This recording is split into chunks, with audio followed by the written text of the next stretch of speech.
Some residents of Ifako-Ijaye area of Lagos have cried out to the state governor, Babajide Sanwo-Olu, to come to the rescue over a popular bridge in the community, which has now become a death trap. Abimbola Agbabi has more. Ifako-Ijaye is a densely populated community in Lagos with a peculiar topography. The intensity of rainfall witnessed over the years has made a huge impact on the community, especially the roads. For residents of slopey areas like this, it is an uphill task going in and coming out of their homes. The only mode of transportation available, they say, is motorcycles. Their cry for help recently caught the attention of the lawmaker representing the community at the State House of Assembly. The lawmaker, Temitope Adewale, accompanied by some leaders of the community, began a tour of the area to inspect ongoing and abandoned projects. A more gripping sight is this link bridge, which has almost been swallowed by an expanding gully that keeps cutting the road. Residents say it has been abandoned for years and its condition continues to deteriorate. Obawale is a major road within Ifako-Ijaye local government area, but with the present condition of this bridge, which residents have described as a death trap, the road has now become impassable. That place needs to be protected because any vehicle that face break from up can just go down there. So if they can come help us fix it, it will be good. One truck where they used to carry sand, the same thing just enter. By the grace of God, they used to survive. This place has become an eyesore to the point that I have taken up the council chairman on it many times. In fact, my last communication with him was to sue him based on the section 14 subsection 2 paragraph B of the Constitution that says that the welfare and the security of the people shall be paramount in any governance. And whether it is tipper or something, I have videos and pictures of vehicles that have dumped here with life at stake. The last one that made me to embark on this journey was one SUV with 2 women inside. Last week we still have 2 vehicles that fell inside. Very, very dangerous. So we are appealing to our Excellency Sanwo-Olu. He has been doing it. They should join hands together and rescue us from this hazard place. It's very, very dangerous.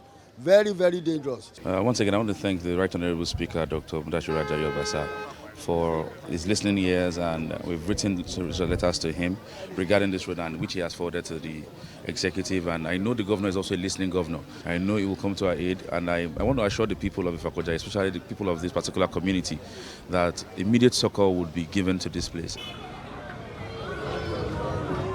The lawmaker moved from Ifako-Ijaye bus terminal to Iju train station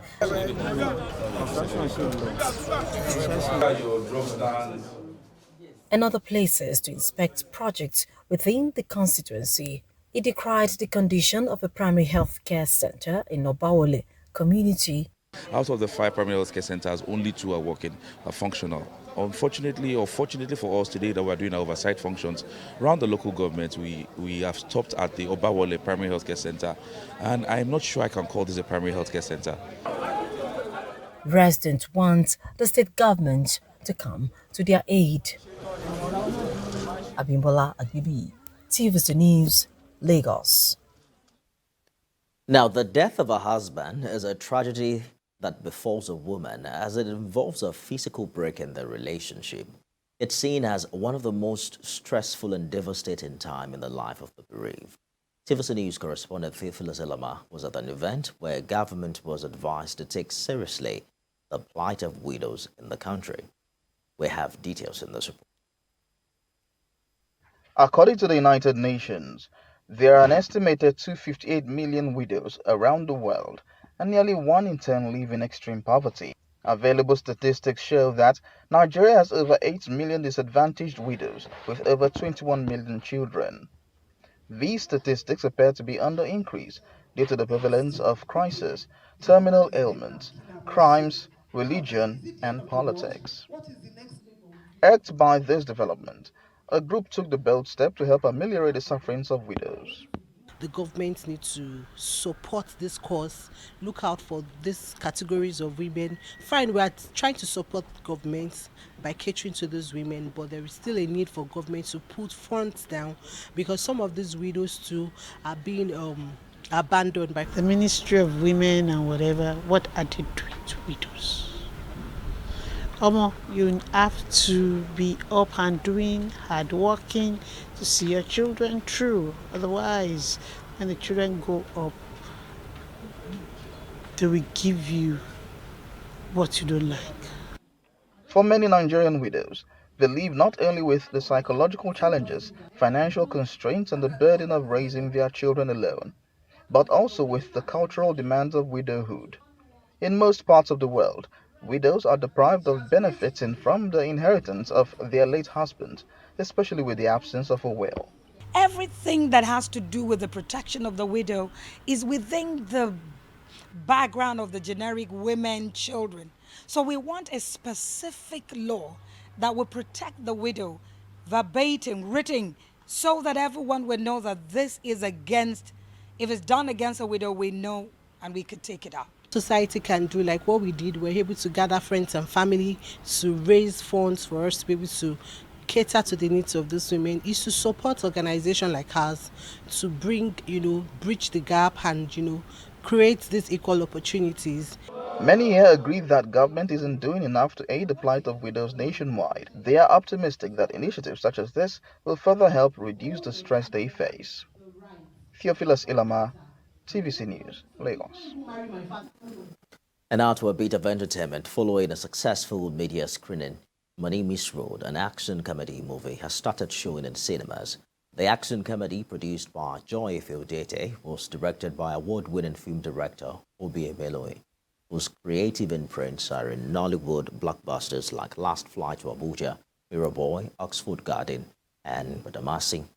Starring legendary entertainer Charlie Boy Oputa alongside other notable actors, the film captures the struggles, dreams, and drive of downtown existence, highlighting the lives of two friends whose chance encounter with a ruthless criminal kingpin would set up for a life of luxury and misery as the rat race for survivor unravels.